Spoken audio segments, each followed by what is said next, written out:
Okay, now we tried some two case studies on how actually the subscription can be optimized in a good manner. So I try to use my three rules in this case and try to see how actually this can be improved. So I'm using two applications. One is Atmosphere, another is Krata. Actually, it's behind by Telescope. Okay, so this one is not using Iron Router. This one is using Iron Router. Alright, then let's start this page. I'm reloading the page again. You can see it takes some time. See, actually there's a fast run actually enabled here. So let's see to the console. You can see here, right? So there are a lot of packages, a lot of document has been come from the server to the client.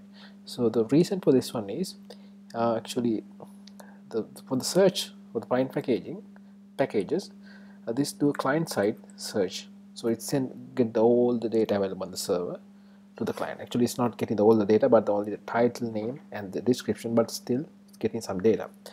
Actually, this is not something which is scalable in the future, right? Because if there is a lot of data, lot of packages in the Atmosphere repository, so it's not wise to send all them back to the client. And even this case, it's really not good to something like, because we don't need this all the data. So the thing that actually, so can see the scroll right, so it's not speed, I think maybe some rendering issue. So the thing we can do is that we can search packages on the server and get the result back to the client.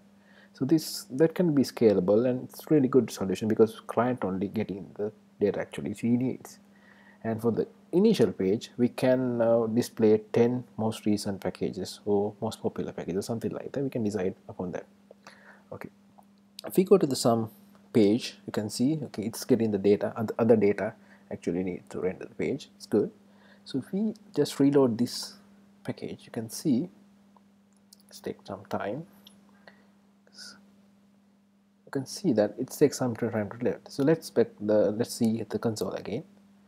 So you can see there are 880 packages. This is not something actually we need, because so if we have direct link to this package, if we are loading from it, because actually we need to look at this page, so we don't need other collection, other documents. So it's a good idea to not to load other collection on this page. If the user need to see other packages, if you can click on this one, in this case he can wait some time. All the packages are coming back from the server. I think that's a good way to do this one. I think with the Atmosphere version 2, there will be a lot of improvements with the subscription and the other page loading, right? So let's back to the other our case study is Telescope. So let's go back to the home page, right? Okay, this is the home page. You can see it's only load the actually data we need, which is really good. So if you want to load more, you can click this button and you can load other documents to the page. I think it's a really good good pattern in case of the subscriptions. So if we go to the another, say it's a post page, we're going to see the comments and other things. Okay, it's load subscription again for the thing. Okay, fine. If we go back, you can see it's still loading all the data from the server. I think this is not a good pattern, because if you are going back and forth, so we don't actually need to reload this data, because the client already had that data. We don't need to get them back. So I think this can be improved in the subscription wise. Okay, that's it for my review, case study review for the subscription optimization, Atmosphere and Telescope. I think you could get something out from this one and apply some of the things to your applications. Thank you.